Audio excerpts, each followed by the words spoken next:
Hello dear student, good afternoon. आज अपना topic रहेगा एक्सटर्नल मॉर्फोलॉजी ऑफ हर्डमेनिया। इससे पूर्व में अपन हर्डमेनिया की सामान्य जानकारी और उसकी सिस्टमेटिक पोजीशन और कुछ जो उसके सब फाइलम्स, उसके ऑर्डर और उस क्लास के जो नाम दिए गए थे, तो किस आधार पर नाम रखे गए थे उनके बारे में, उसकी हैबिट्स एंड हैबिटेट, उसका व्यवहार और आवास के बारे में अपन ने पढ़ा था। तो अपन ये जान गए होंगे कि हर्डमेनिया एक सेडेंट्री यूरोकोडेट्स है जो कि लवणीय जल में रहता है, हर्मोफ्रोडाइट है और उसके अंदर लार्वा अवस्था पाई जाती है जिसके अंदर रेट्रोग्रेसिव मेटामॉर्फोसिस देखने को मिलती है। तो ये सारी चीज़ें अपन पहले पढ़ चुके हैं। तो आज अपन लेते हैं इसका एक्सटर्नल मॉर्फोलॉजी, बाहर से आकारिकी, जो इसकी बाहर की आकारिकी है, बाहर से देखने में कैसा लगता है, तो उसके बारे में अपन डिस्कस करते हैं। द बॉडी ऑफ हर्मेनिया पैलिडा इज रफली ओब्लॉन्ग इन आउटलाइन, मतलब बाहर से देखने में ये आयताकार दिखता है, narrower and its attach then its free end. जो इसका नैरोवर एंड रहता है उससे ये जुड़ा हुआ रहता है और इसका जो फ्री दूसरा जो भाग है वो फ्री होता है, संतृप्त होता है। तो नैरोवर मतलब जो संकरा भाग होता है इसका पीछे की साइड का, जिसको फुट कहते हैं, वो अटैच रहता है किसी भी तल से, जहाँ भी उसको ऐसी जगह मिल जाती है धरातल, तो वो अपने आप को वहाँ जोड़ देता है, उसके साथ में अटैच्ड हो जाता है। And its free end is provided with the two external opening, the branchial and atrial apertures. जो इसका संतृप्त भाग होता है, जो किसी भी सतह से कहीं चिपका हुआ नहीं होता है, तो वो संतृप्त भाग पर दो ओपनिंग छिद्र पाए जाते हैं जो कि बेलनाकार आकार के होते हैं और शरीर से ऐसे टेट्स टाइप की तरह निकले हुए होते हैं। तो उस दो छिद्रस होते हैं, उनमें से एक को ब्रेंकियल और दूसरे को एट्रियल एपर्चस कहा जाता है। जो ब्रेंकियल जो माउथ की तरह का कार्य करता है, और ये जहाँ छिद्र पाए जाते हैं उस उभरे हुए भाग को, जैसे ब्रेंकियल जहाँ एपरेचर पाया जाता है तो उसको ब्रेंकियल साइफोन या ओरल साइफोन कहते हैं, जहाँ पर एट्रियल एपरेचर पाया जाता है तो उसको क्लोइकल साइफोन या एट्रियल साइफोन कहा जाता है। जो और उसके अंदर जो छेद होते हैं उनको एपरेचर्स कहा जाता है, या फिर ओपनिंग कहें, या इनकरंट ओपनिंग, या फिर उसको दूसरे वाले एट्रियल जो एपरेचर है उसको एक्सकरेंट ओपनिंग कहा जाता है। तो ये जो आप यहाँ इस डायग्राम में भी देख रहे हैं, तो ये जो उभरे हुए भाग है, जो इसका फ्री एंड होता है, तो संतृप्त एंड होता है, जो संतृप्त सिरा होता है, जो कहीं भी चिपका हुआ नहीं होता है, तो वहाँ पर ये उभरे हुए भाग होते हैं। तो ये जो अग्रभाग साइड में होता है, तो एंट्रियर रीजन में होता है, तो उसको ब्रेंकियल एपरेचर्स कहते हैं। और जो पश्च भाग की तरफ या पोस्टीरियर एंड की तरफ होता है तो उसको एट्रियल एपरेचर्स कहते हैं। तो ये इनकरंट ओपनिंग और एक्सकरंट ओपनिंग की तरह काम करते हैं, या अपन कहें क्लोइका और माउथ की तरह काम करते हैं। और ये जो उभरा हुआ भाग है इसको साइफोन्स कहा जाता है। जो ब्रेंकियल एपरेचर्स जहाँ होता है वो ओरल साइफोन या ब्रेंकियल साइफोन कहलाता है, और जहाँ पर एट्रियल एपरेचर्स होता है उसको एट्रियल साइफोन या क्लोइकल साइफोन कहते हैं। और इसका सामान्य अपन साइज देखें तो ये है 9.5 सेंटीमीटर से लगाकर 13 सेंटीमीटर तक की लंबाई का हो सकता है, और इसकी चौड़ाई है 7 सेंटीमीटर से 8 सेंटीमीटर की हो सकती है, और जो इसकी थिकनेस है वो करीब करीब 4 से 4.5 सेंटीमीटर की हो सकती है। The average size of the adult is about, जो सामान्यतः औसत जो इसका साइज है वो 9.5 centimetre long, 7 centimetre broad and 4 centimetre thick. जो ओल्डर एनिमल्स है, जो एज में हो जाता है, तो ओल्डर एनिमल्स में भी even attend to a size, मतलब वो यहाँ तक की साइज़ को वो पा सकता है। 12x8x4 सेंटीमीटर, मतलब 12 सेंटीमीटर लंबा हो सकता है और 8 सेंटीमीटर चौड़ाई हो सकती है, और इसका थिकनेस 4 सेंटीमीटर हो सकता है। वाइल एन एक्शन अपवाद के रूप में कुछ हर्डमेनिया जो कि 13 सेंटीमीटर तक, मतलब लार्ज साइज़ के भी हो सकते हैं, 13 सेंटीमीटर की लेंथ हो सकती है, 8 सेंटीमीटर की उसकी ब्रॉड हो सकता है वो, और 4.5 सेंटीमीटर 4.5 सेंटीमीटर की उसकी थिकनेस हो सकती है। द फुट, और जो इसका एरिया जो फ्री होता है, संतृप्त भाग होता है, वो बॉडी प्रॉपर कहलाता है। और जो भाग कहीं न कहीं किसी जगह से चिपका हुआ होता है, तो वो भाग अटैच्ड होता है किसी भी सतह से, तो वो भाग फुट कहलाता है। Foot present when present may attain the length of such as much 3 to 4 centimetre. यदि उसके अंदर फुट पाए जाते हैं तो ये जो जगह है नीचे वाली, ये करीब करीब यदि पाए जाते हैं तो ये 3 से 4 सेंटीमीटर तक के हो सकते हैं। नेक्स्ट और इसको अपन बाहर से देखें तो इसका जनरल जो बॉडी का कलर है, शरीर का रंग है, वो आपको गुलाबी रंग का दिखाई देता है या पिंकिश, रेड पिंकिश कलर का दिखाई देता है। और ये क्यों दिखाई देता है? क्योंकि जो इसका बाहरी आवरण है, बाहरी कवच है, खोल है, जिसको आप ट्यूनिक बोलते हो, टेस्ट बोलते हो, तो उनके अंदर ब्लड वेसल्स की उपस्थिति होना तो वो उसके रंग के लिए उत्तरदायी होती है, तो वो पिंकिश कलर का दिखाई देता है। द फ्रेश स्पेसिमेन, यदि अपन स्टोरेज करते हैं, लैब में स्टडी करते हैं, तो वो थोड़ा ब्राउन हो सकता है, बट यदि अपन उसको फ्रेश देखते हैं पानी के अंदर या कलेक्ट करके, फ्रेश कलेक्शन करके यदि हेडमेनिया को देखा जाए तो वो देखने में पिंकिश कलर का दिखाई देता है। But it due to the presence of bright red patches formed of a terminal lobes. तो इसका जो ये यहाँ देख रहे हैं ये ब्लड वेसल्स, तो इसका जो उभरा हुआ जो नोब्स है आकर के भाग, तो इसको एम्पुलाई कहा जाता है। तो ये terminal knobs of the blood vessels is known as ampullae in present in the test. It is characteristic features of Herdmania, ये इसका एक अपना फीचर्स है हेडमेनिया का। The test is a soft and leathery, और इसका जो टेस्ट है जो ट्यूनिसिन का बना हुआ होता है वो बहुत ही मुलायम और आपको एक त्वचा जैसी होती है, सॉफ्ट, उस तरह का होता है। मतलब ये जितनी ऐसा दिखता है कि लुक लाइक ए स्किन के जैसा होता है। तो soft and leathery, it is more or less transparent in young animals.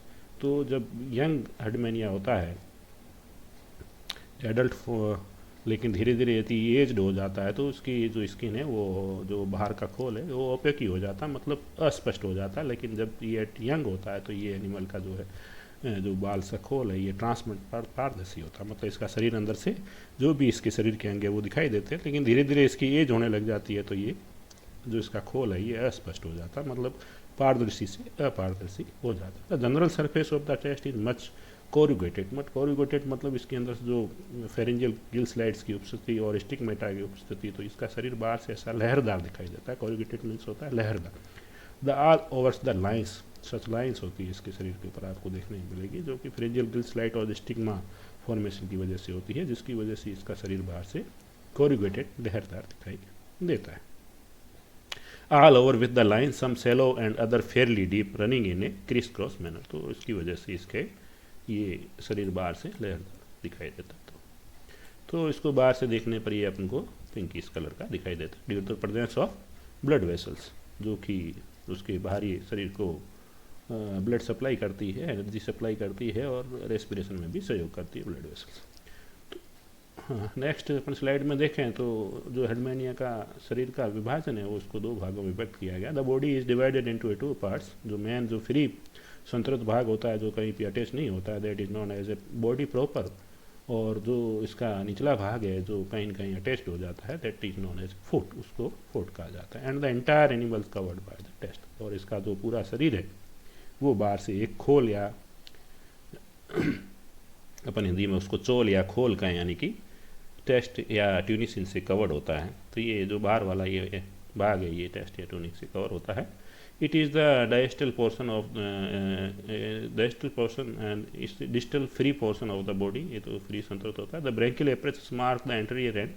और जो इसका ब्रेकियल एपरेचर्स जहाँ यहाँ ब्रेकियल साइफोन होता है तो वो वाला भाग क्या कहता है, अग्रभाग कहलाता है। ब्रेकियल साइफोन जिस तरह पाया जाता है वो भाग। Consequently the opposite end attach to the substance is the posterior end. और इसके एकदम अपोजिट, यानी कि ये ब्रेकियल एपरेचर से इसका एकदम अपोजिट ये एरिया है, तो ये एरिया क्या कहलाता है, पोस्टीरियर एरिया कहलाता है, पश्च भाग कहलाता है।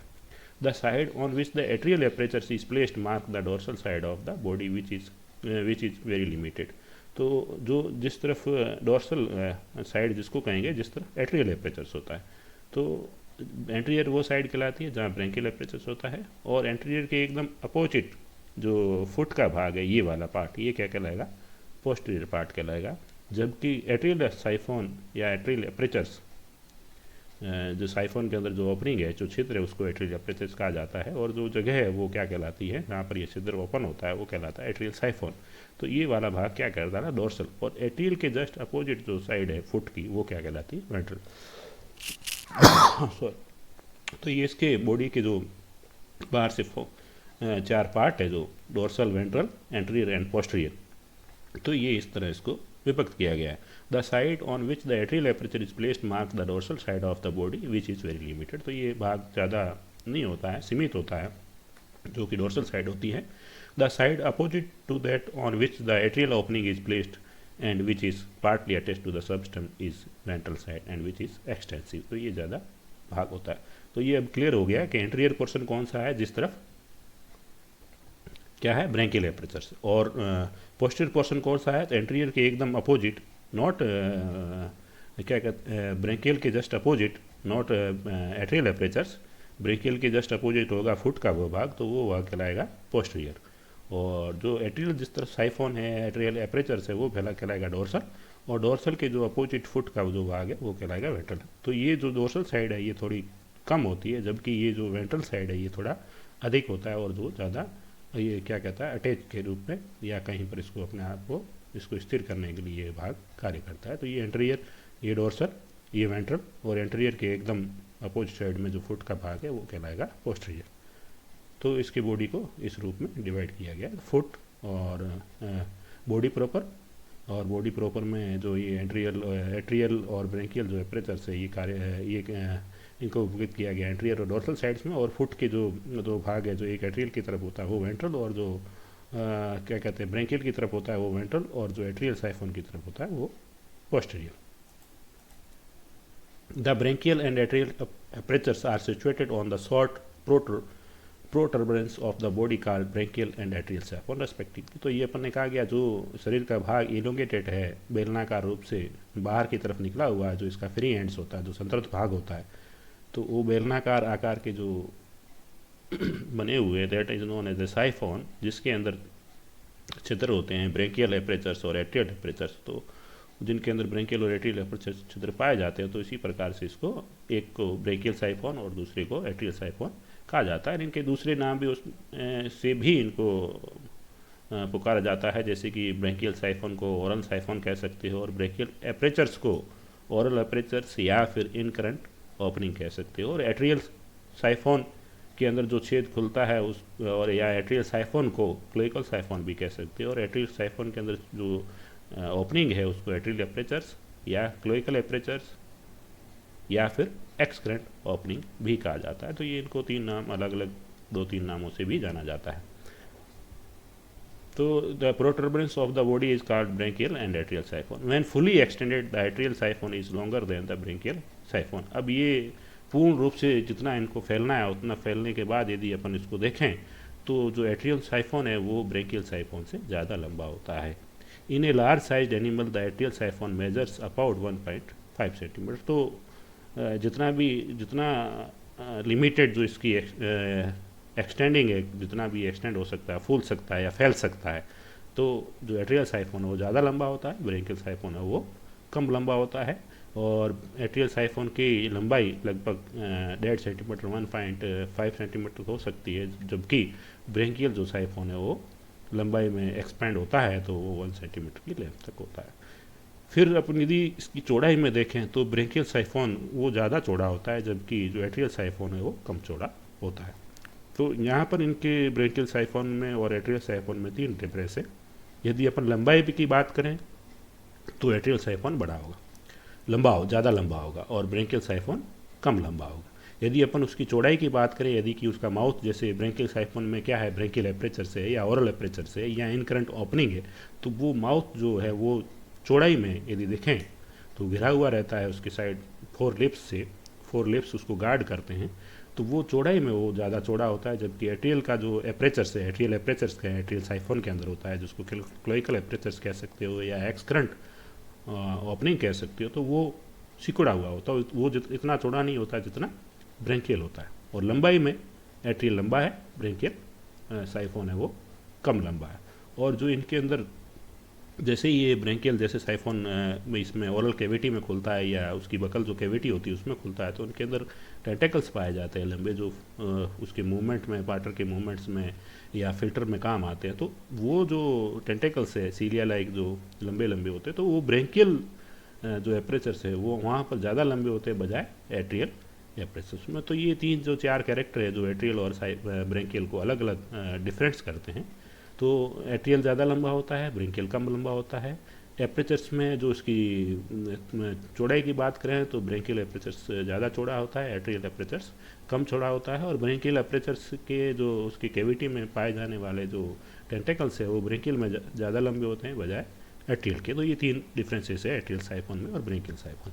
The atrial siphon is almost always directed upward and atrial apertures being more or less upright, while the branchial siphon is always bent and little outward। तो ये बाहर की तरफ कम निकला हुआ होता है जबकि एट्रियल साइफोन बाहर की तरफ ज़्यादा निकला हुआ होता है। ब्रेंकियल एपरेचर्स ओपन्स मोर और लेस लेटरली, ठीक है ना, ये लेटरल की तरफ खुलता है। Always directed away from the atrial apertures, ठीक है ना, उससे थोड़ा दूर की तरफ दूर होता है। The average diameter of the branchial apertures when fully expanded is 2 centimetre and that atrial apertures about 1.2 centimetre. तो ये अपन पहले बोल चुके हैं कि ये ब्रेंकियल में और एट्रियल में ये अंतर होता है कि ब्रेंकियल ज़्यादा चौड़ा होता है और एट्रियल कम, एट्रियल का एपरेचर है वो कम चौड़ा होता है। जबकि एट्रियल लंबाई में देखें तो एट्रियल ज़्यादा लंबा होता है और ब्रेंकियल कम लंबा होता है। At the base of branchial siphon there is a ring of long branchial tentacles. तो ये भी अपन ने कह दिया कि जो इसके अंदर टेंटेकल्स पाए जाते हैं तो ब्रेंकियल साइफोन में ब्रेंकियल एपरेचर्स के अंदर या अपन कहें उसका ओरल जो एपरेचर्स होता है तो उसके अंदर जो पाए जाने वाले टेंटेकल्स है वो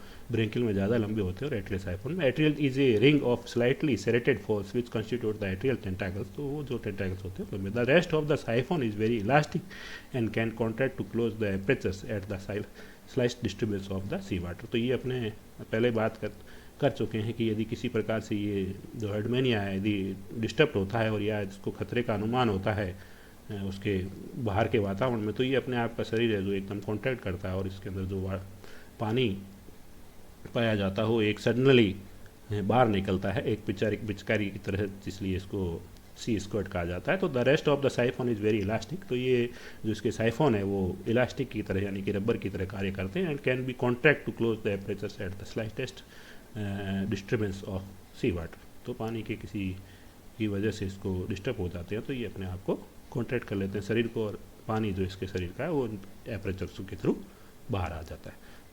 the foot when present varies in character according to the nature of the substratum.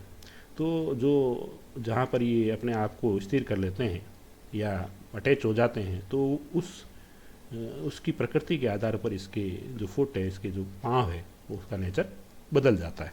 The which the animals inhabits, जिस जगह पर ये रहते हैं। If the substratum is of fine sand, यदि ये जहाँ पर अपने आप को स्थिर करते हैं तो यदि फाइन सैंड है the foot has and Oval shape. यदि फाइन सैंड जैसी जगह है तो इसका फुट का जो आकार है वो क्या होगा, ओवल शेप का होगा। एंड ए स्मूथ सरफेस, यदि वो जो जगह है जहाँ पर इन्होंने अपने आप को अटैच किया वो एकदम स्मूथ है, सॉफ्ट है। And the rest is quite hard is constancy, but if the substratum is consist of a coarse and the broken shell piece, the food is irregular and तो जब ये हार्ड होगा तो Oval shape and smooth surface, the rest is the quite hard is consistency. तो यहाँ पर ये अपने आप को उसके जो फुट है उसमें बदलाव आते हैं उसके किसके अनुसार, जहाँ पर ये अपने आप को स्थिर करता है। If the substratum consist of a coarse and broken shell piece, the foot is irregular in outline and more or less soft in consistency. तो यदि जो सतह है यदि वो कोर्स की है या ब्रोकन सेल की है तो उसका जो फुट का जो शेप है वो आकार एक जैसा नहीं रहता, वो अपने आप को चेंज कर दे रहता है। कुछ जगह उसकी इलोंगेटेड हो जाती है और कहीं पर वो अपने आप को इलोंगेट नहीं कर पाता है। तो 30 फुट की साइज़ है तो ये अपने आप को एंकरेज करने के लिए, वहाँ अपने आप को फिक्स करने के लिए जो फुट का आकार है वो उसके जो सतह है जहाँ पर ये अपने आप को सेटल करता है या एडेसिव करता है उस जगह पर अपने आप को फिक्स करता है। तो फुट का जो आकार है वो बदलता रहता है अकॉर्डिंग टू सबस्ट्रेटम। तो ये इसके एक्सटर्नल फीचर्स की बात होगी। अपन नेक्स्ट टॉपिक में पढ़ेंगे टेस्ट या टूनिक, जो इसका बाहर का कवर होता है उसके बारे में। तो एक्सटर्नल फीचर्स में मतलब इसका शरीर कितने भागों में डिवाइड किया गया है, ठीक है ना। एट्रियल साइफोन क्या होता है, ब्रेंकियल साइफोन क्या होता है, एंटीरियर पोर्शन कौन सा है, डोर्सल पोर्शन कौन सा है और पोस्टीरियर कौन सा है और वेंट्रल कौन सा है, ठीक है। नेक्स्ट अपन टॉपिक लेंगे test and tunic of Herdmania. Thank you.